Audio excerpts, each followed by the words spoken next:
boa tarde a todos. Sejam muito bem-vindos ao primeiro webinar da série Mackenzie e a CESP São Paulo convidam para o bate-papo online, onde a gente tem como tema organizações, dados e decisões. Essa é uma parceria entre a teoria e a prática na área de tecnologia da informação. Nessa área, a Universidade Presbiteriana Mackenzie desenvolve vários cursos e os colaboradores das startups e empresas associadas da CESP São Paulo têm todas as condições especiais. Meu nome é Fernando Santoro e eu sou o coordenador geral da pós-graduação do Mackenzie Rio. E eu também coordeno um curso de pós-graduação e ele é exatamente dentro dessa área, que é o curso de gerenciamento e visualização de dados. É um curso bem interessante. E dentro desse curso tem até a disciplina de mineração de dados. Então, assim, a minha expectativa é muito grande para esse nosso bate-papo de hoje. Eu queria perguntar se vocês estão me ouvindo bem, se a minha imagem está chegando direito. Coloca no chat, por favor, se vocês estão me ouvindo bem. Coloca também de onde vocês são, se vocês são do Rio, de São Paulo. Vamos tentar interagir dessa maneira. Tudo bem? Então, esse é um evento que é promovido pela Mackenzie Soluções, que é uma área de negócios que atua no mercado corporativo da nossa instituição de ensino, desenvolvendo estratégias de melhoria de performance e sustentabilidade financeira, oferecendo também diversos cursos de educação corporativa. Agora eu vou apresentar os participantes da nossa mesa, do nosso bate-papo, e eu vou começar pela Márcia, que é a nossa convidada. A Márcia Muniz é diretora jurídica de Compliance e DPO da Cisco Brasil. Ela tem 23 anos de experiência em liderança e implementação de departamentos jurídicos de grandes multinacionais. Ela tem experiência na gestão de área consultiva empresarial, contencioso de massa, contencioso estratégico, gestão de escritórios externos e implementação e gestão de programas de compliance e proteção de dados. A Márcia também é agente de compliance certificado pela American Society Compliance of Ethics e é certificada em segurança da informação. Ela também tem pós-graduação pela Sampo em Advanced Boardroom Program for Women. Bom dia, boa tarde, Márcia, tudo bom? Boa tarde, professor Fernando, tudo bem? Muito obrigada pelo convite do Mackenzie, da CESP, por estar aqui com vocês hoje, nesse bate-papo tão importante. Eu espero, realmente para mim é uma honra e eu espero que eu possa colaborar com vocês e aprender sempre, né? Porque todo evento, toda oportunidade de troca de experiências, não só entre palestrantes, mas sobretudo com a participação dos convidados, o que eu já não só digo a todos boa tarde, mas incentivo que participem bastante também com perguntas, comentários, também sempre enriquecedor para a gente. Então, muito obrigada. Então, dando continuidade, eu vou apresentar o nosso co-anfitrião, né, o nosso parceiro, que é o Marcelo Pássios, que é presidente da CESP São Paulo e diretor-presidente do ITI, Instituto Tecnológico de Inovação. O Marcelo possui sólida experiência no segmento de tecnologia, com conhecimento em gestão de OCPs e entidades filantrópicas, levantamento de programas incentivados, experiência em elaboração de projetos e programas de aprendizagem e pessoas com deficiências para cumprimento de leis de cotas. O Marcelo também atua no desenvolvimento de parcerias público-privadas em projetos ambientais para prefeituras e gestão de projetos sociais. E ele está à frente do ITI desde 2005. Boa tarde, Marcelo, tudo bom? Boa tarde, Fernando. Boa tarde, Márcia. É um prazer estar aqui com todos vocês, inclusive com as pessoas que estão nos acompanhando. A CESPRO hoje, inovando mais uma vez essa grande parceria com a Mackenzie, é uma novidade para nós, é o início de um novo linear, né? Começando com esse grande evento, numa série de webinars que nós vamos estar fazendo conjuntamente, e de sucesso. A Márcia, nossa diretora adjunta de assuntos jurídicos da CESPRO, e contando com a Cisco, uma grande associada, sempre presente e participando das atividades da CESPRO. É um grande prazer estar com vocês hoje e vamos para esse nosso grande evento juntos. Excelente. Também é uma honra estar fazendo parte dessa mesa. Hoje a gente vai ter o nosso primeiro bate-papo, como o Marcelo falou, é uma sequência de webinars, né? Então, são todos voltados à tecnologia. E hoje a gente tem um tema muito interessante, que são os aspectos legais da mineração de dados na web sobre a visão da LGPD. A LGPD está assim mais quente do que nunca, né, nesse momento. Então, como é que vai ser a dinâmica do nosso bate-papo? Eu vou lançar umas perguntas, o Marcelo também vai lançar umas perguntas para a Márcia e a gente vai interagindo com essas perguntas. Mas eu queria também que vocês colocassem perguntas para, no final, a Márcia responder ou a gente responder, se for o caso, tá ok? Então, vocês vão botando as perguntas no chat. O nosso backstage ele vai separando as perguntas. Eu não sei se a gente consegue responder todas elas, mas a gente vai se esforçar para responder todas na medida do possível. Tranquilo? Então, já vou abrindo a sequência de perguntas e vou perguntando para a Márcia, né? As últimas semanas foram muito intensas no que se refere à definição da data de entrada em vigor da LGPD. Você poderia posicionar a gente sobre esse cenário atual, Márcia, por favor? Márcia? Claro. Oi, professor, está me ouvindo? Estou sim. Claro, eu posso sim. Eu falo que essa pergunta foi feita, acho que da forma mais acertada, né? O cenário atual, porque quando a gente fala de entrada em vigência da LGPD, para quem está trabalhando com essa lei, realmente era assim, era o cenário do momento, sabe? Aquela rádio que falava em 20 minutos tudo pode mudar. É isso que a gente viveu aí no último ano, em especial nas últimas semanas. Por quê? A nossa Lei Geral de Proteção de Dados, ela é de 2018, agosto de 2018, deveria entrar em vigor agosto de 2020. No entanto, a gente teve alguma alteração, já resumindo aí, pulando um pouco etapa, mas para dizer o que prevaleceu. E ficou a aplicação de sanções, né, as penalidades por violação da Lei de Proteção de Dados, elas ficaram para agosto de 2021. Até porque a gente não tem nem a Autoridade Nacional de Proteção de Dados ainda. Então, o que se discutiu muito nessas últimas semanas é, bom, mas e quando a lei entra em vigor? Então, havia uma medida provisória que dizia, não, a lei de proteção de dados entra em vigor em maio de 2021. Então, a gente estava trabalhando com a data de vigência, maio de 2021, penalidades, agosto de 2021. Né? E assim foi aprovado na Câmara dos Deputados. Quando foi para o Senado, e que a nossa expectativa era realmente de que fosse mantido isso, a sessão foi suspensa, então para quem acompanhou foi super tenso, a gente esperava a votação, esperava uma resposta naquele dia, em particular eu trabalho numa empresa multinacional, então imagina reportar tudo isso lá para fora, é uma loucura. A sessão foi suspensa porque não havia um consenso, então no final do dia veio uma notícia que talvez fosse aprovado uma vigência para dezembro de 2020, então, ou seja, surge uma nova data. Imagina como explicar tudo isso. Mas, por fim, então a gente até achou que poderia não ser maio, mas iria ser dezembro. Mas, para surpresa, foi tirado de pauta e ficou prevalecendo a entrada em vigor agora em agosto de 2020. Não se sabe ainda o dia. Por quê? Porque tem uma questão aí legislativa, depende da data em que o presidente sancionar a lei, que essa medida provisória, que no final ficou sem o artigo de prorrogação, ela é convertida em lei, então. E isso tem um prazo máximo para acontecer. O prazo máximo é 18 de setembro. Pode acontecer antes, se o presidente assim o fizer. Mas o que a gente hoje pode dizer é que teremos a LGPD em vigor até 18 de setembro. Márcia, como é que você vê a questão das nossas empresas aqui no Brasil? Elas estão preparadas para a LGPD? Como é que elas estão hoje, no seu olhar? Ótima pergunta, senhor presidente. As empresas não estão preparadas, e eu afirmo sem medo de errar. Né?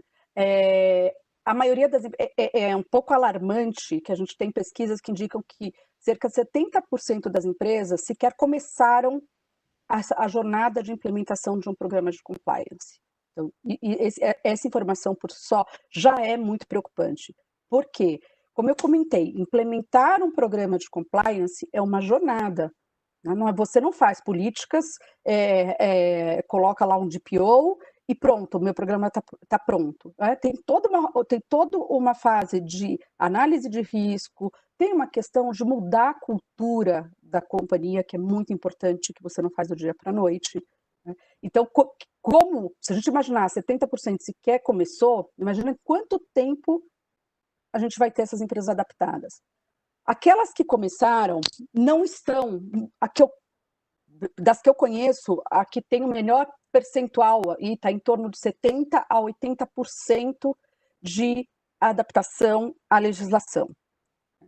E também é muito difícil estar em 100%, por quê? Porque a nossa legislação ela tem vários pontos que dependem de regulamentação pela autoridade de proteção de dados. Então, se eu não tenho autoridade, não tenho regulamentação, eu também fico com o meu programa sem poder fechar alguns pontos. Então, não estar 100% não me causa preocupação. Me causa, sim, muita preocupação para quem não começou a jornada. E esse atraso, essas pesquisas, inclusive, elas já eram anteriores à pandemia. Mas, claro que com a pandemia, esse número piorou, né? Por várias razões. A primeira delas é corte de orçamento. Aí você tem, de um lado, o corte de orçamento, do outro lado, talvez a lei só entre em vigor o ano que vem. Então, toda essa bagunça aí legislativa também atrapalhou muito para quem é aí o encarregado de proteção de dados, né, o DPO, a conseguir os investimentos que precisava para seguir com a implementação do programa de proteção de dados. Mas, enfim, o que eu costumo dizer cada dia que a gente deixa de começar é mais um dia de atraso. Eu acho que todas as empresas estão atrasadas, algumas mais, outras menos. Mas o meu incentivo é comecem, né? E não acreditem em milagre. Outra coisa que a gente está vendo muito é, não vou implementar em 6 dias. Não acontece. Não vai acontecer. Eu falo que daqui a pouquinho a gente vai andar na rua, vai ver aquelas placas, sabe? Pai Ambrósio, tira nome de Serasa, seu amor de volta em 3 dias, cura frieira e implementa LGPD em 5 dias. Né? A gente daqui a pouco vai começar a ver isso também. Mas, assim, não existe. O que existe, e a gente pode falar disso mais para frente se for oportuno, ok, nossa, não fiz nada, entrou em vigor. O que eu devo fazer primeiro? Né? O que é mais relevante? Isso sim. Essa é até a pergunta que eu já ia emendar, né? Quais são as medidas emergenciais que essas empresas que ainda estão meio perdidas, elas devem focar? Tá. Bom, a primeira coisa, pela legislação brasileira, todas as empresas devem ter um DPO ou um encarregado de dados. Tá? Não sabemos se também vai ter alguma regulamentação posterior da autoridade, em especial para empresas de menor porte. E até o decreto que criou a autoridade expressamente fala que ela deve regulamentar quais são os critérios aí a serem exigidos de pequenas e médias empresas, né? Mas por hora todos precisam de um DPO. Então, o primeiro ponto é nomear essa pessoa. Aí todo mundo vai botar a mão na cabeça e falar, caramba, no meio da pandemia, a crise está me falando para contratar alguém. Calma. O DPO, ele pode ser qualquer pessoa, inclusive fora da empresa. Então, existe o que a gente chama de DPO as a service. Eu posso contratar alguém externo ou alguma pessoa jurídica, né, para fazer o papel de DPO. E esse papel, ele pode, num primeiro momento, ser acumulado com alguma outra função que já existe na empresa, que é o que aconteceu comigo. Eu até falo, eu não sou DPO, eu estou DPO. Porque o que nós identificamos quando a gente começou a implementar o programa de proteção de dados é que precisa ter um dono, como todo projeto. Você precisa de um project manager, você precisa de um responsável identificável, né? Então eu falei, nesse primeiro momento, a gente vai contratar alguém, eu não sei qual vai ser a minha demanda. Eu nem fiz ainda minha análise para saber quanto eu vou precisar de adequação, a autoridade não existe para eu saber o que eu vou ter de atividade rotineira. Então, eu entendi que dava para conciliar por hora junto com a atividade do jurídico. Então, isso pode ser feito, pode ser jurídico, pode ser segurança da informação. Eu já vi em RH, né? Não importa, você pode olhar para a tua organização o que faz sentido ou contratar, mas tem que ter, não só para cumprir esse requisito legal, mas porque o que a minha experiência mostra é que sem o DPO, você não vai conseguir, de fato, implementar um programa eficaz. O mais importante, e vou me permitir ser repetitiva, é a mudança de cultura. E tem que ter alguém responsável por disseminar essa cultura. Bom, depois, o que a gente tem que ver? Primeiro, políticas. Eu tenho política de privacidade, eu vou revisar se ela está de acordo com a legislação brasileira. Né? Se eu sou uma multinacional, tenho políticas lá fora, mesmo que tenham sido feitas à luz da legislação europeia, da GDPR, né? Eu preciso não só adaptar alguma coisa à legislação brasileira, embora elas sejam muito semelhantes, mas ter essa política em português. Por quê? Porque um dos princípios da Lei Geral de Proteção de Dados é que o titular do dado ele seja informado de forma muito clara. Né? E a gente não pode presumir que todos falam um outro idioma. Então, ter a política, DPO. Um outro requisito legal é que o DPO, o contato com o DPO, seja disponibilizado de alguma forma para os titulares. Então, a forma mais fácil é no seu portal, você coloca lá qual é o seu canal de privacidade. É uma discussão que surgiu bastante, porque a lei ela fala que a empresa deve identificar o seu encarregado de proteção de dados. Então, eu tenho que colocar lá no portal da Cisco, carregado de proteção de dados, Márcia Muniz, e-mail tal, né? O que pode gerar outro tipo de problema. Por quê? Porque às vezes o titular pode, ao invés de usar aquele e-mail ou aquele web form para fazer uma solicitação, ele fala, vou falar com a Márcia aqui pelo LinkedIn, vou mandar uma mensagem. Né? E aí se perde e tem prazo para a resposta. Então, eu fiz uma consulta, um benchmark, e o que eu vejo que o mercado está fazendo é colocar um e-mail, como no meu caso, privacidadebrasil@cisco.com. Né? Se a autoridade depois falar, não, tem que realmente identificar o indivíduo, o que não é muito, como fala, lógico, na medida em que ela permite até pessoa jurídica, mas ok. Mas, por hora, o importante é ter esse canal, ter lá disponibilizado um e-mail, uma forma de contato com o DPO. Legal. Gente, conforme vocês vão surgindo as dúvidas e as perguntas, vai colocando no chat que no final a gente vai liberar a gente vai selecionar algumas, né, perdão, e a Márcia vai responder, tá ok? Márcia, só para fazer um detalhe do que você falou, quer dizer então que se os desafios agora do DPO dentro das empresas aumentaram muito, correto?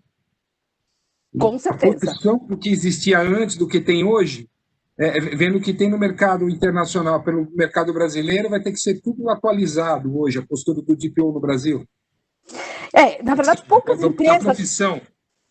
Poucas empresas tinham, né, esse encarregado de proteção de dados, tinha a sua pessoa responsável por segurança da informação, que pode eventualmente vir a ser o DPO, mas esse perfil, que é uma formação, que lógico você tem que ter aspectos técnicos, mas você tem que ter outras habilidades aí que eu falo que prioritariamente comportamentais, eu diria, Marcelo, que é uma profissão nova, sabe? É uma oportunidade aí que surge de desenvolvimento, até porque, ainda que existisse uma figura semelhante sem um nome determinado pela lei, não existia a legislação. Então, essa pessoa precisa, no mínimo, de uma reciclagem. Legal. Bom, agora a gente vai entrar mais a fundo no tema, né, Márcia? O que muda na mineração de dados com a implementação da LGPD? Essa é uma excelente pergunta. Né? Muda e muda bastante, né? Porque, bom, mineração de dados é um tema que requer uma especial atenção.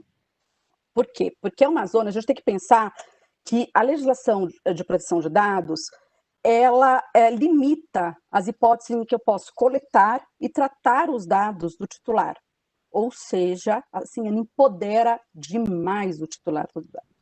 Não só no que ele disponibiliza, mas como eu quero disponibilizar, por quanto tempo eu quero disponibilizar, eu posso solicitar informações a qualquer momento. Então, já no geral, é complicado. Quando a gente fala de mineração, a gente tem outras preocupações, né? Por quê? Porque eu tenho os princípios da lei, então, finalidade. Eu só posso coletar dados na medida e na proporção necessária para a finalidade que eu estou realizando aquele tratamento. Mas também tem que ter a necessidade. E essa necessidade precisa ser informada para o titular, né? E o titular precisa saber como o tratamento vai acontecer, se vai ter compartilhamento de dado, para que finalidade você usa, quais são as medidas de segurança que você tem, e tudo isso. E temos, por outro lado, as famosas bases legais. Então, eu não coleto dado agora porque eu quero. Né? Eu tenho que ter lá, eu tenho as bases legais, tenho que fazer o exercício de, aí eu coleto esse dado, em que caixinha eu coloco aqui? Então, eu tenho lá execução de contrato, obrigação legal, legítimo interesse, né? E aí é que entra a questão da mineração de dados. Por quê? Porque são atividades aí, que aí acho que os mais impactados são os profissionais de marketing, e vão dizer o seguinte, não, mas eu tenho interesse, eu quero tratar aquele dado, tá? Ou coletar o dado, ou fazer um profiling.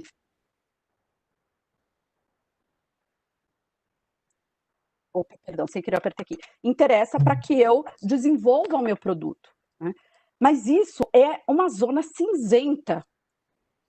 O ideal, o correto, que você vai mais imaginar, até porque, por exemplo, na Europa você não pode fazer isso, né? É o consentimento. E o consentimento, o que significa? Eu, titular, você me diz, Marcos, olha, eu quero coletar o seu dado para melhorar a sua experiência, ou para mandar para você futuros lançamentos, para você concorda? É o que a gente chama de opt-in. Né? Uhum. Aí eu concordei, então, mas eu preciso estar lá tudo muito informado, como eu falei, e eu, então, controlador de dado, eu tenho legitimidade para tratar aquele dado. Só que eu tenho que oferecer para o titular, a qualquer momento, o opt-out, porque é um consentimento. Consentimento não é a base legal que a gente mais gosta. Né? Quando a lei foi lançada, foi muito engraçado, porque todo mundo lia e falava assim, tudo bem, eu vou pedir consentimento e pronto. Gente, primeiro, você precisa gerenciar esse consentimento, porque a qualquer momento eu posso ter que provar que eu tinha. Segundo, o consentimento pode ser retirado a qualquer momento. Então, se eu preciso tratar por outras bases legais, por outras razões, eu tenho que colocar nas bases corretas para que não seja retirado a qualquer momento pelo titular. Mas gera, para a questão de mineração, essa preocupação de a gestão do conhecimento, do consentimento. E aquelas práticas que a gente via antigamente, né, que não, eu começo a tratar o dado, começo a fazer mineração de dados, mas eu dou lá a opção da pessoa sair, de fazer o opt-out. Isso significa que é um consentimento às avessas, né? Na medida em que ele não quis sair, então ele consentiu. Isso não é mais válido.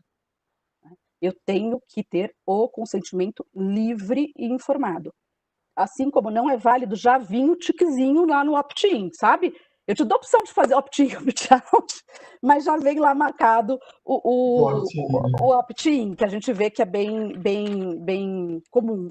Então, isso também vai mudar muito, assim, já o design, né, dessa prática, a forma com que isso vai ser feito, as hipóteses em que são cabíveis, como eu falei, o ideal é o consentimento, e também acaba com aquela história de, eu vou vender meu mailing, né? Vou alugar, porque o fato de eu autorizar o Fernando a usar o meu dado para uma determinada finalidade aí de promoção de cursos do Mackenzie, não diz que eu autorizo que ele venda para a CESPRO para oferecer a associação, por exemplo.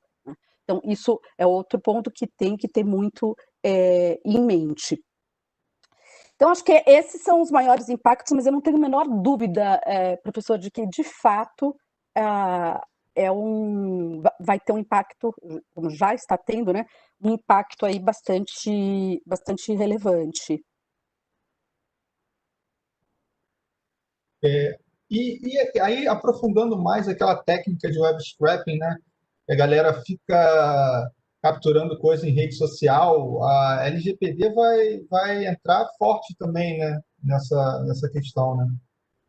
Com certeza, né? Essa prática, a famosa raspagem de dados, né? Isso. Que eu comentei na Europa, por exemplo, não é permitido.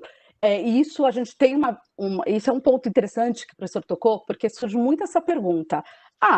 Mas se o dado é público, se está lá, a pessoa colocou, eu posso fazer o que eu quiser. Não. A LGPD deixa isso muito claro. O meu dado eu posso ter colocado público no meu perfil de LinkedIn, no meu perfil, sei lá, da CESP, por exemplo, ou da própria Cisco, isso não significa que você possa coletar esse dado e começar a tratar, né? Então, hoje, quando você faz essa raspagem e coleta dados que são públicos, isso já não vai mais ser possível. Você vai precisar voltar um pouco nas hipóteses que eu comentei anteriormente, né, de ter um consentimento de fato, ou de ter um legítimo interesse. E também uma outra coisa bem importante, a gente tem que saber que a nossa legislação ela tem um princípio, que chama o princípio da minimização de dados. Então, eu coleto dado minimamente, o mínimo necessário para a finalidade. Isso é uma coisa interessante, porque não está na nossa cultura, né, professor? Sim. Nem da nossa, nem da empresa. A gente fala que a gente vai comprar um sapato, pergunta o nome do pai, da mãe, aniversário, onde você mora, e a gente preenchia isso. Hoje não, hoje a gente já começa a perguntar por quê. Mas a gente fornecia os nossos dados com muita facilidade. E quem coletava, né, também coletava naquela cultura de deixa eu pedir o máximo possível, depois eu vejo o que eu vou usar. Isso precisa mudar e também afeta essa questão do web scraping, de ter em mente ainda que você tem aí um legítimo interesse, um consentimento, mas de minimizar a coleta dos dados. Com certeza. E, assim, quais são as principais orientações que o setor jurídico ou compliance da empresa devem passar para os colaboradores que trabalham com mineração de dados na web? Professora, primeira coisa, precisa investir muito em treinamento. O que eu disse no começo, vou insistir, vou repetir várias vezes, porque de fato o mais importante é mudar a cultura. E quando nós fazemos os gaps analysis, a gente percebe muito que, primeiro, os riscos associados a uma violação de LGPD, eles são muito relevantes no mundo offline também, não só no mundo online. E aí está ligado diretamente a comportamento. Com relação a quem trabalha com a mineração, você vai além, porque não é nem só o comportamento, o próprio escopo, né? O próprio, como eu comentei, o design do teu produto, da tua forma de trabalhar, ele vai mudar.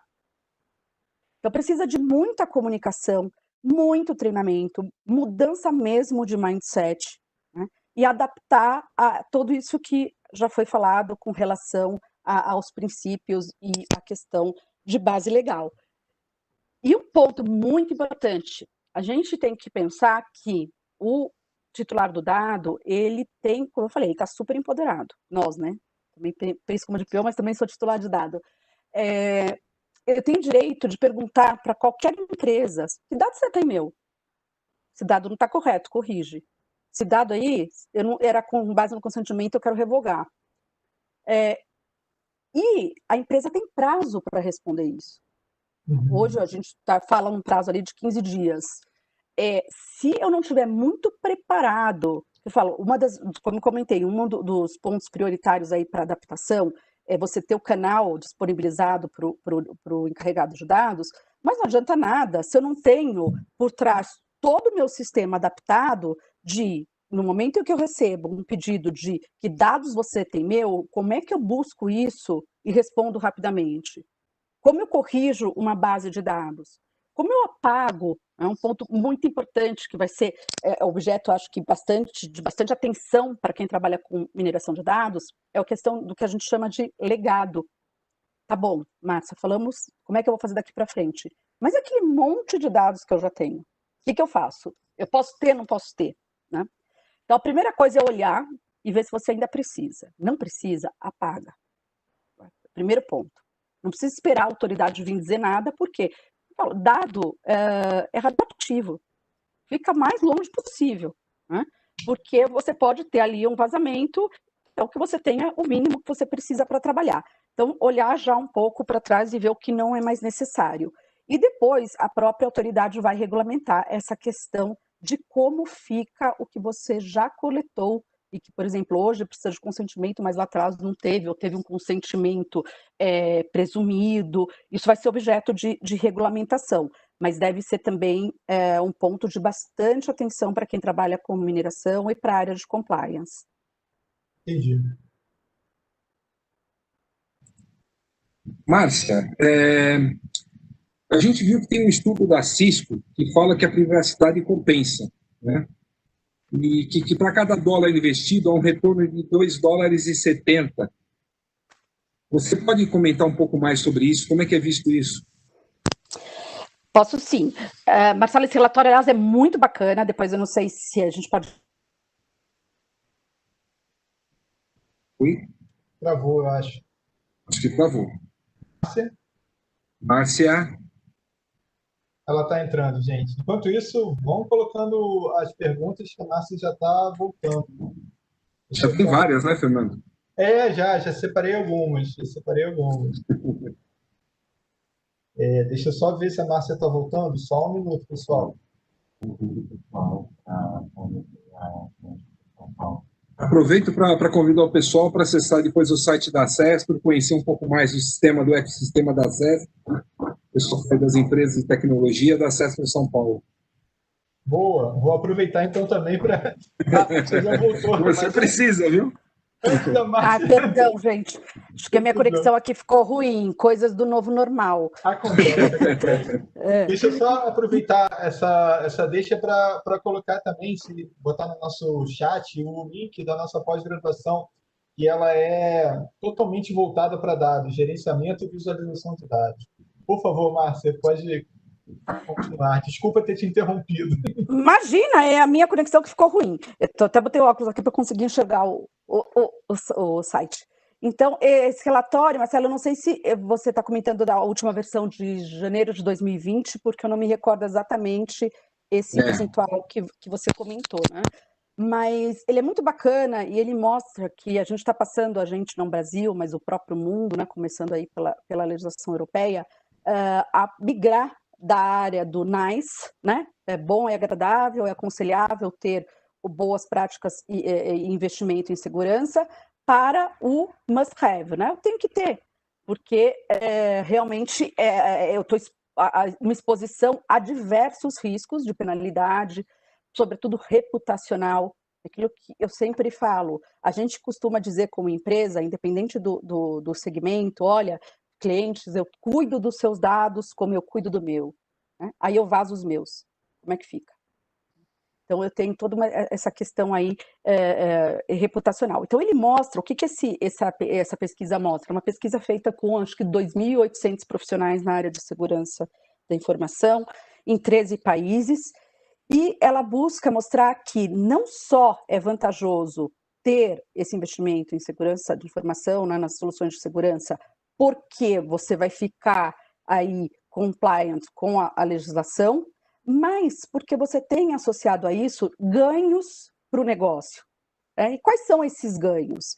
Primeiro deles, é óbvio, financeiro, porque eu estou evitando penalidade. E lembrando que não é só, na nossa legislação, penalidade não é só financeira. Eu posso ser, inclusive, suspenso ou impedido de processar os dados. Aí imagina você, se eu sou uma empresa que o meu core business é esse, né? E eu fico impedido.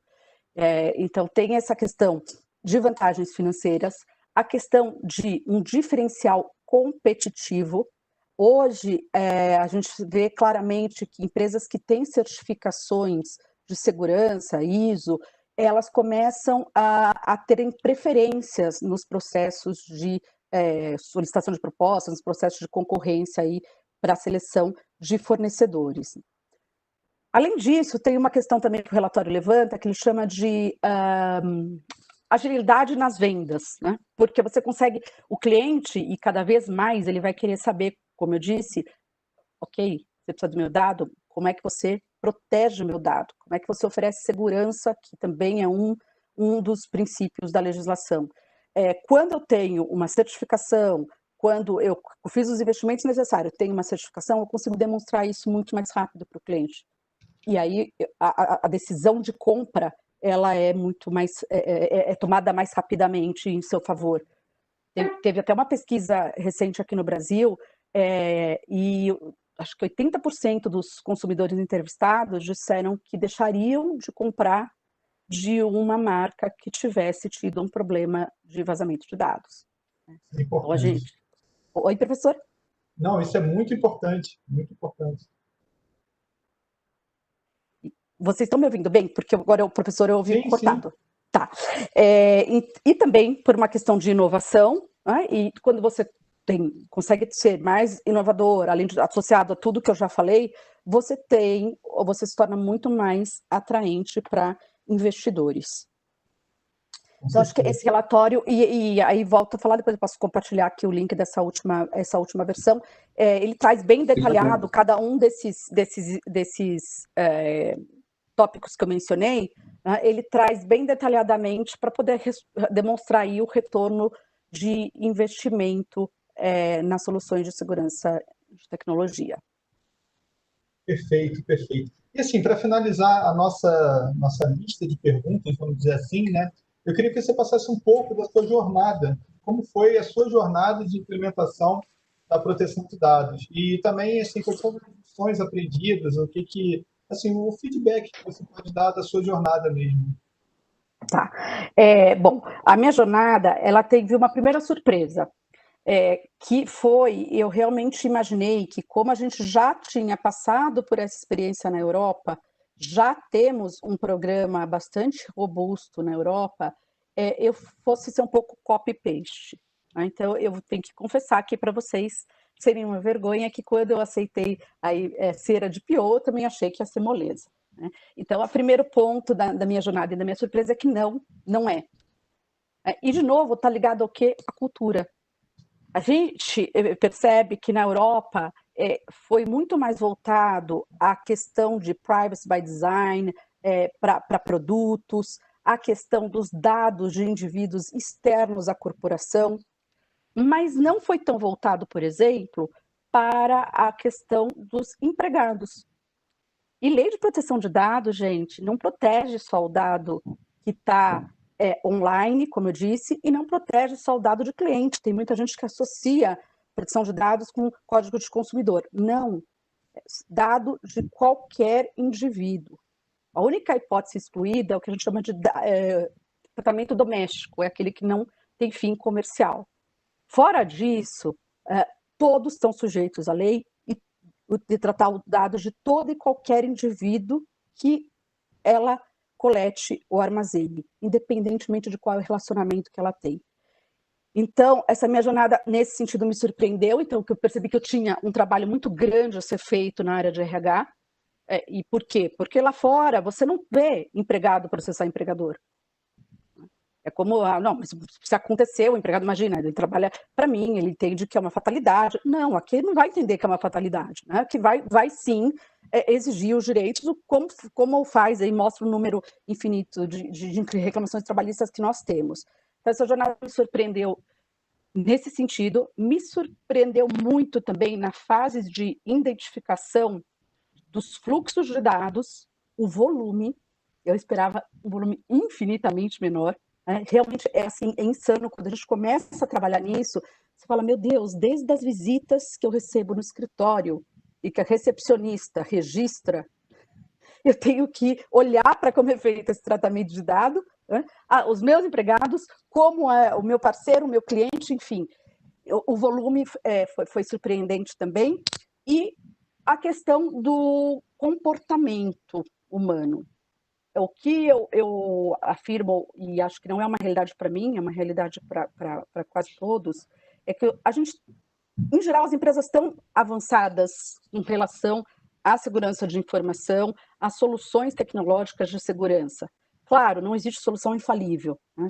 Dizem que em matéria de segurança de informação só tem a empresa que já foi atacada ou a que vai ser. Né? Não, aquela que está totalmente blindada, isso não existe. Mas o que me surpreendeu demais foi ver que, na verdade, talvez as maiores vulnerabilidades a que a empresa está exposta está ligada ao comportamento dos colaboradores. É aquele colaborador que, embora a empresa tenha o seu sistema oficial de backup, ele faz backup externo. Né? E a maioria faz, é incrível. Por quê? Porque, não, o backup externo está aqui, ó, eu posso pegar, né? É meu, eu sei que está aqui. História de que vai para a nuvem, vai que falha. É o comportamento de quem deixa a impressão na impressora, quem esquece no carro, quem usa o seu próprio equipamento. Não é? Muitas empresas têm a política de bring your own device. Então, está muito ligado aí ao comportamento. Eu costumo dizer que nosso programa de proteção de dados, por mais robusto e eficaz que ele seja, ele é colocado à prova todos os dias pelos nossos próprios colaboradores. Entendi. Bom, por favor, Marcelo. Não. Fica à vontade, Fernando. As colocações. Eu ia falar que a gente ia começar agora as perguntas do nosso público, né? Então, o Marcelo Almeida, ele perguntou: o meu segmento é o de saúde. Trabalho essencialmente com dados públicos, ANS, Ministério da Saúde. Esse dado já não tem dados de pessoas. Ainda assim, tenho que me preocupar com processos de mineração e outros processos de Big Data? Bom, eu não sei se eu entendi corretamente a pergunta. O que existe na legislação é a questão de obrigações legais. Então, se são dados que eu tenho que reportar, né, por uma questão de cumprimento de normas de ANS e etc., eu vou continuar fazendo. Eu estou autorizado legalmente a fazer, respeitados os outros princípios, né, ou de minimização e etc. Mas eu tenho essa autorização legal, essa base legal para tratar o dado. Entendi. O Jadus Manga, ele pergunta como se aplica a LGPD para captura de dados gerais de empresas e não de pessoas físicas. A Lei Geral de Proteção de Dados, ela não se aplica à pessoa jurídica. Ela só se aplica à pessoa física. É dado de pessoa física. Agora, importante saber que é todo e qualquer dado. E a lei fala dado que torne, que identifique a pessoa ou a torne identificável. Então, quando eu falo Fernando Santoro, não tem a menor dúvida que eu estou identificando. Agora, se eu falo, olha, aqui neste painel tem uma pessoa de camisa listada, branca, fone, eu estou dando informações que o tornam o Fernando identificável. Então, essas informações também são protegidas. Como eu falei, informações públicas do Fernando também, e informações comerciais também.Essa é uma dúvida que surge constantemente. Mas o business contact, né? Eu tenho o e-mail do Fernando, mas é o e-mail do Mackenzie, esse eu não preciso me preocupar. Não, hoje a legislação não faz distinção. Se é um e-mail que identifica, ou porque vai chegar para o Fernando, pessoa física, é também protegido. Das empresas, não. Quando eu busco o dado da empresa, não. Outro ponto importante quando a gente fala disso é que a empresa, ela tem o seu representante legal, né? Então, temos que tomar cuidado, porque eu assino um contrato com uma empresa, por exemplo. Eu não tenho que proteger o dado da empresa, a razão social da empresa, mas eu tenho que proteger o dado da pessoa física que está lá identificada como representante legal. Entendi. Bom, vamos lá. A Fábia Reguini perguntou: as empresas de pesquisa de mercado deverão pedir autorização para cada pessoa entrevistada? Se sim, o consentimento será armazenado por quanto tempo? Uhum. Bom, o consentimento, sim, e o consentimento ele tem que ser armazenado durante todo o ciclo de tratamento de dado. Os dados, eles têm ali um período que se encerra a fase de tratamento. Ou se encerra porque retirou o consentimento, então você vai ter que deletar, ou eu vou fazer o quê? Anonimizar os dados. O que aí sim é possível eu continuar tratando. Por quê? Porque eu não consigo identificar. Ele vai passar por um processo de anonimização que eu não consigo mais identificar quem é o titular daqueles dados.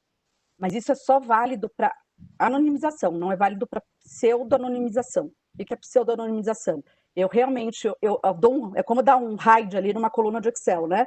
Então eu não consigo ver no primeiro momento, mas eu consigo reverter e, num segundo momento, voltar a associar ao titular. E o consentimento, como eu falei, ele pode ser retirado a qualquer momento pelo titular, então você tem que fazer uma gestão bastante eficaz disso, para saber que você está tratando com consentimento e saber que a hora que ele retira esse consentimento, você tem sim que apagar os dados. Entendi. O Alexandre Canguele, desculpa, Alexandre, se eu errei. Quais as penalidades quando o LGPD estiver em andamento e a empresa não estiver adaptada? Bom, por não estar adaptada, ela se expõe a riscos de desrespeito a, por exemplo, prazo para resposta do titular, aos famosos incidentes de proteção de dados, que são os vazamentos, e nessas hipóteses, sim, a legislação traz várias penalidades, inclusive a multa de 2% sobre o valor do faturamento do último ano, chegando ao máximo de 50 milhões, então a gente está falando de muita coisa, ok, que, imagina, para 2% chegar em 50, imagina quanta a empresa tem que faturar, o que não é uma realidade da maioria, mas ainda assim é um percentual relevante. Bem como não só poder ter que corrigir a sua base de dados num prazo determinado pela autoridade, mas chegar até mesmo a, como eu disse, ser suspensa ou interrompida a atividade de coleta e tratamento de dados. Entendi. Vamos lá. O Caíto Aguilar, ele perguntou: com o novo princípio de portabilidade de dados que permite ao titular a transferência de seus dados pessoais para outro controlador, como fica a questão do legítimo interesse? Tenho que suspender o serviço prestado nesse caso? E com relação aos termos contratuais para o cumprimento do contrato?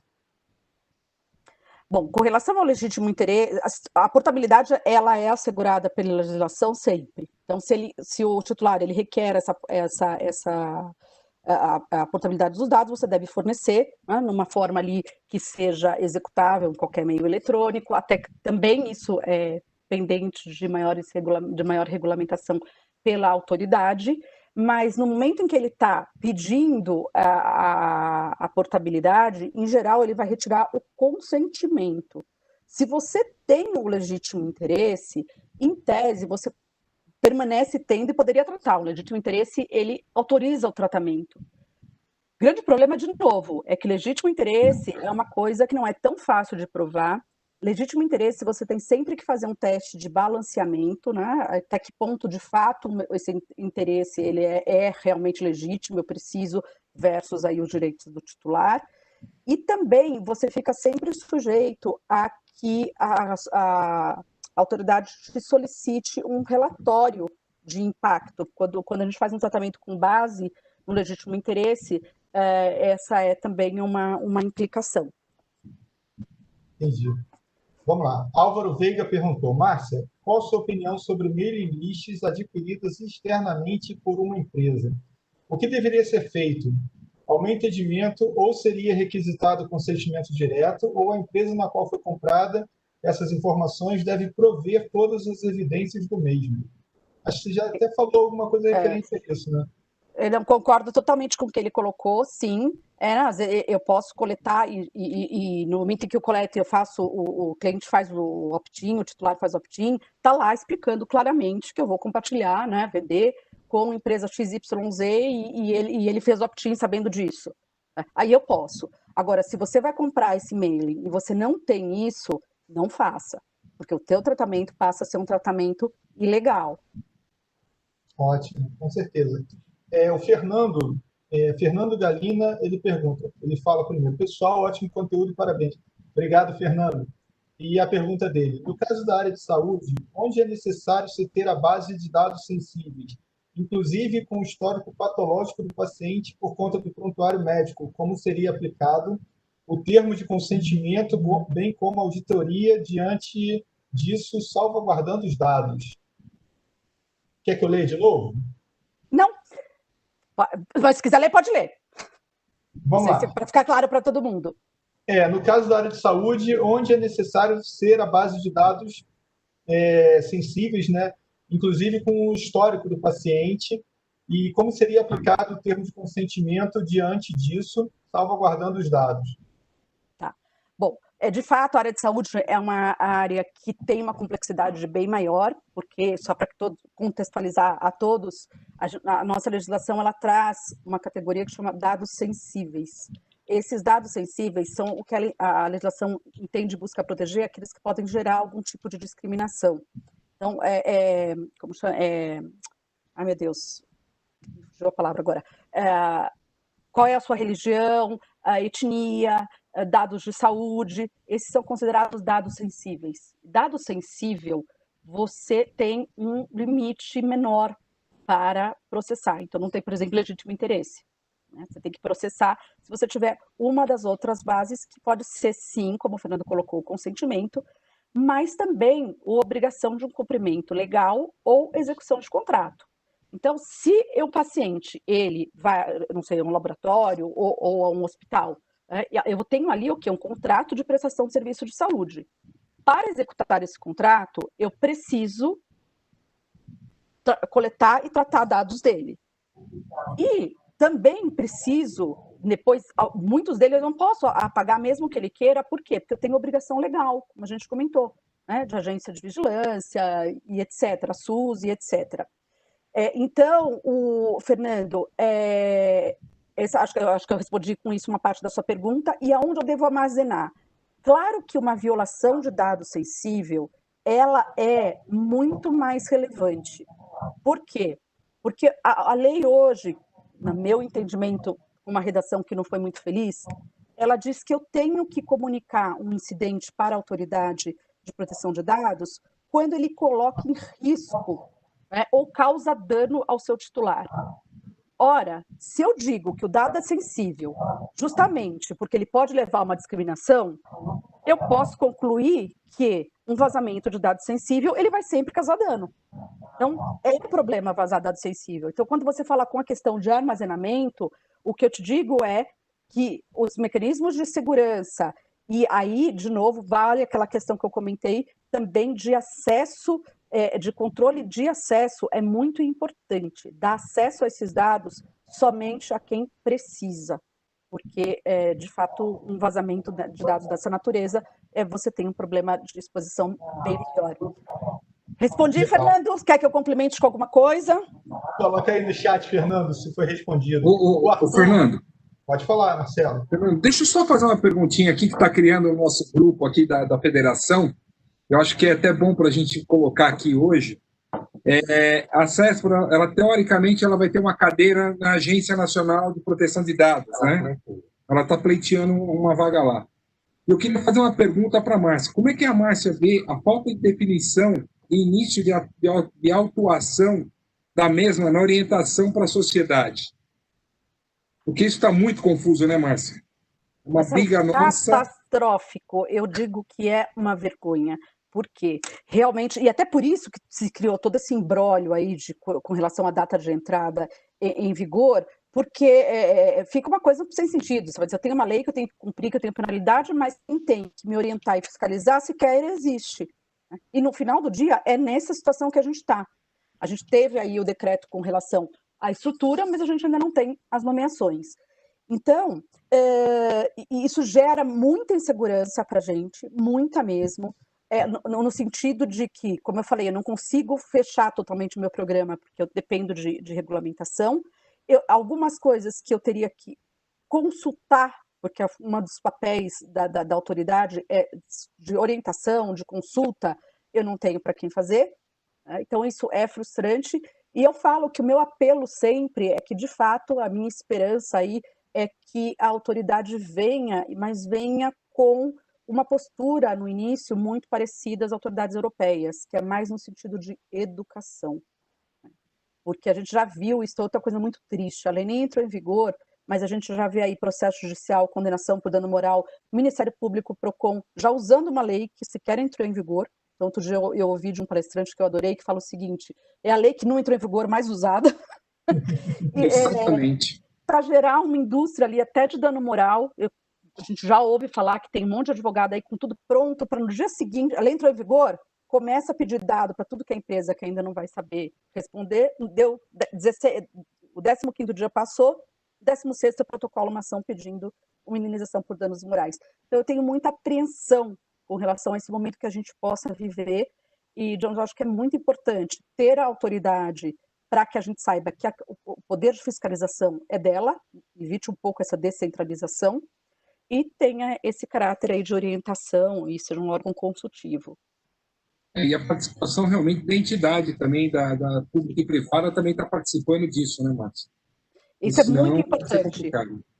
muito, porque tem que ser algo que seja realista, né, Marcelo? Não adianta a gente querer ser só, seguir a lei em todas as suas letras. Claro, ela está lá, mas a gente tem que ainda, e é por isso que eu acho que a importância da autoridade com relação à regulamentação de realmente fazer com que isso seja factível para as empresas, e sem prejudicar o titular de dado, por um lado, mas, por outro lado, também que seja viável. E aí, hoje, acho que a grande pergunta que fica para as startups, como a gente está discutindo aqui, essa questão de mineração ou do scrapping, tem negócios digitais, startups que dependem 100% disso, o negócio está totalmente pautado nisso, empresas de menor porte. A gente precisa muito de uma autoridade de bom senso.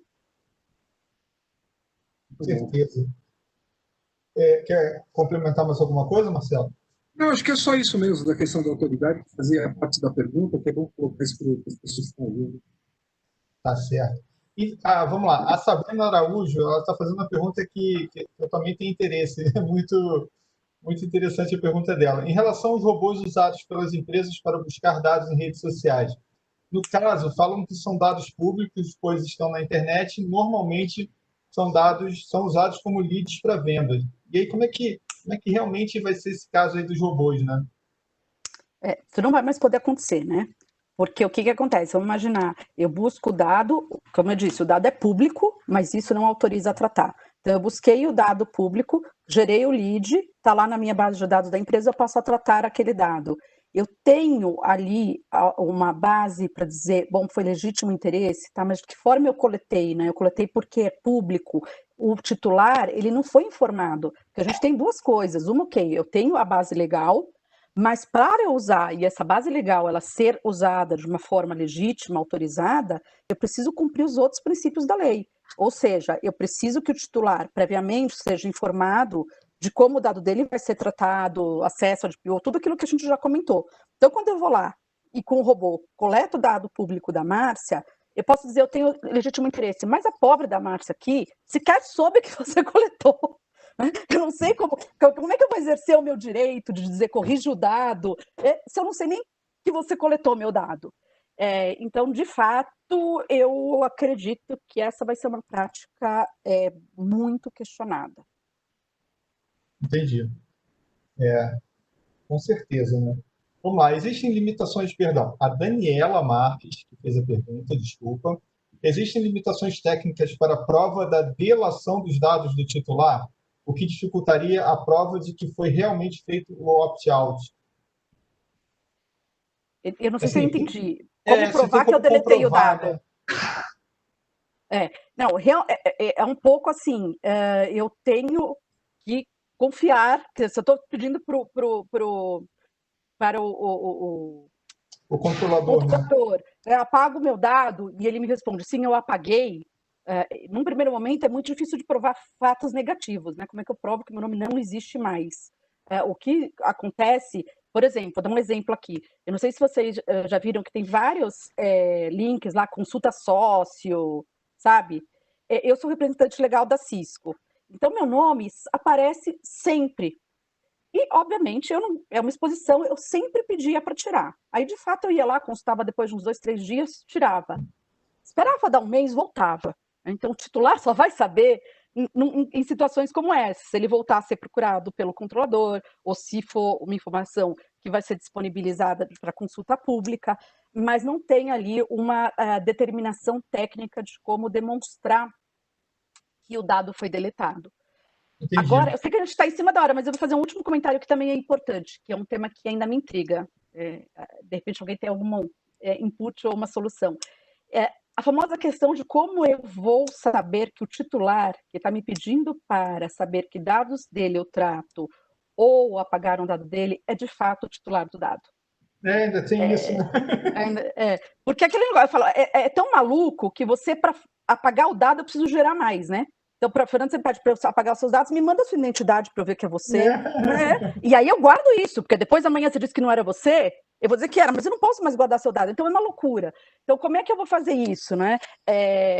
Também é uma outra coisa que é bastante discutida hoje, quais são as cautelas que tem que tomar. Então, lógico, tem aí o uso de inteligência artificial para cruzar dados, se os dados que a pessoa está informando na solicitação corresponde com o que você tem interno ou que é passível de consultar, mas é um ponto aí que ainda me intriga bastante. Com certeza. Agora, eu vou fazer uma pergunta. Em relação, eu vi uma vez uma pesquisadora, ela fez um trabalho bem interessante sobre fake news e ela conseguiu reunir mais de 100 mil, ela conseguiu tratar mais de 100 mil comentários do Facebook, ela conseguiu fazer esse tratamento de dados. Após a LGPD, esse tipo de projeto, vamos dizer assim, esse tipo de pesquisa já teria dificuldade de ser realizada, né? Com certeza. Teve um caso assim, né, do Facebook também, agora eu não me lembro o nome desse caso, logo depois do Cambridge Analytics, e já foi um grande problema, e hoje, sem dúvida nenhuma, a luz da nossa legislação seria um grande problema. Certo. Vamos lá, mais uma pergunta. Fernanda Ramires. Márcia, como você vê o seguro da LGPD no Brasil? E o que você poderia indicar para as empresas e gestores se protegerem? Isso é um ponto bem importante, obrigada por trazer, Fernanda. De fato, como eu comentei, né, não existe sistema infalível, é como compliance, não tem. Você vai minimizar o risco de acontecer e você vai se preparar bem para caso ele aconteça. Então, ter um seguro, é lógico que é mais do que recomendável.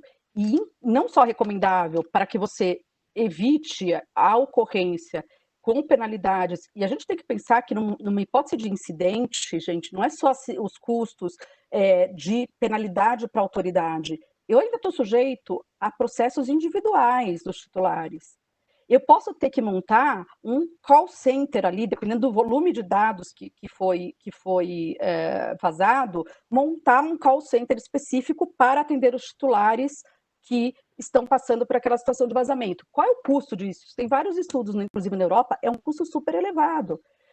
Então, a gente não consegue muito saber, a gente sabe que algum dia vai acontecer, nem que dia é e nem qual é a proporção, né? Então, você ter um seguro, é claro que é essencial para que você se sinta mais protegido e blindado aí de um imprevisto financeiro, que pode até inviabilizar a tua operação, mas também é algo que quando você, no momento em que está sendo contratado, e você é, por exemplo, operador de dados, né? Se eu mostro para o controlador, eu, operador, eu tenho sim um programa muito robusto de proteção de dados, olha aqui tudo que eu tenho ISO e tenho um seguro. Então, fique tranquilo que caso tenha algum problema, isso também é outro diferencial competitivo.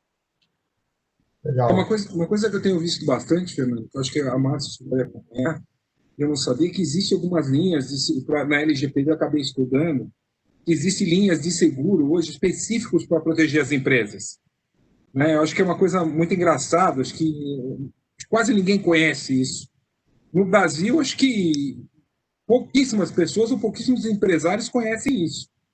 Né? Eu mesmo desconhecia, acabei até meio que assustado. Eu falei, eu nunca ouvi, para mim, seguro era de carro. Quer dizer, você vê que a pessoa tem que se proteger quando alguém... Agora, quando a proteção de dados, eu falei, eu não sabia disso, né? Mas vamos lá, né? Não, se tornou, sem dúvida, mais popular com a legislação e vai se tornar cada vez mais, e volto a dizer, recomendável mesmo, porque a gente não consegue fazer essa conta, por mais que a gente queira ali mapear o risco e dizer estimar o potencial de perda no caso de um incidente, a gente nunca vai conseguir ser preciso. E aí o seguro está justamente para nos proteger, né, dessas incertezas. Então, eu acho que agora vai ficar bem mais popular, viu, Marcelo? Acho que todo mundo vai contratar o seguro de carro e um cyber seguro, talvez até mais o cyber do que o de carro. Pelo jeito vai, viu? É verdade. Gente, eu vou para a última pergunta, mas antes de fazer a última pergunta, Márcia, passa para eles o grupo que você tem, porque aí, de repente, é uma forma também de fazer o networking, né?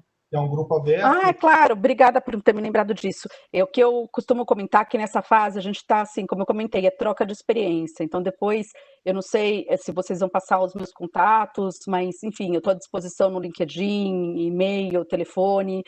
O mais importante é realmente benchmarking, é fazer conexão para ter acesso a informações que sejam boas informações. E nesse escopo, eu sou uma das fundadoras de uma iniciativa que chama LGPD Acadêmico. Então, nós temos um perfil no Facebook, LGPD Acadêmico, e uma página que é lgpdacadêmicooficial.com.br, e é uma iniciativa totalmente gratuita que é voltada justamente a fomentar essa cultura de privacidade, de proteção de dados e compartilhar muito material. Então, quem está começando aí, ou mesmo no meio da jornada, vocês vão ver que é um material, a gente recebe muito elogio, tem 10.000 pessoas seguindo, tem muito e-book, então convido a todos para conhecer também. Show. Vamos lá, vamos então para a última pergunta. Peço desculpas se a sua pergunta não foi mencionada, mas como eu falei, vamos deixar o canal aberto com a Márcia, vocês podem aderir ao grupo, que é bem interessante mesmo. Vamos lá, o Wilson Lima, ele perguntou: armazenar cópias eletrônicas integrais de processos judiciais não sujeitos a sigilo, que contenham nomes e demais qualificações de partes que sejam pessoas físicas por si só, mesmo sem o uso desses dados pessoais, transgride a LGPD? Só uma pergunta, se ele puder esclarecer. Você está falando, você é advogado, seria um escritório de advocacia? Pegar a base de dados que está na internet, pelo que eu entendi, né? E isso deve estar sendo muito utilizado. Colocar robô para fazer essa busca, para robô e inteligência artificial, né? Para poder maximizar o processo, vamos dizer assim. Tá. Se é um escritório de advocacia, e ele faz, sim, ele vai fazer lá o download do processo eletrônico, vai manter tudo isso na sua base de dados, ele tem uma razão ali, não só um interesse legítimo, mas até para que ele possa cumprir o contrato dele com o seu cliente. Ele precisa ter aquele processo.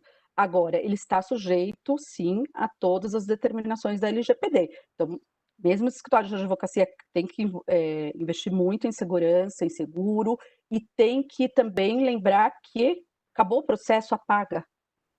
Então, mas eu acho que é mais na questão do tipo assim, vou criar um banco de jurisprudência, tá entendendo? Ele vai fazer uma busca na internet para criar um banco. Aí eu acho que já fica complicado, né? É o mesmo caso da pesquisadora do Facebook, que ela não pode mais capturar os 100.000 comentários. Precisava entender melhor, até depois, se ele quiser me mandar uma mensagem, a gente pode conversar melhor sobre isso. Preciso entender melhor exatamente o escopo. Tem lá algumas exclusões na lei, né? Se é interesse público, se é fins acadêmicos e etc. Então, precisa entender. Agora, se é realmente para fazer uma base para background checking, por exemplo, não, você vai ter problema. Tá certo. Então, gente, chegamos ao final do nosso evento, né? Lembrando, esse é o nosso primeiro webinar, é uma sequência de webinars que a gente vai ter, com foco sempre em tecnologia, dados e organizações, né?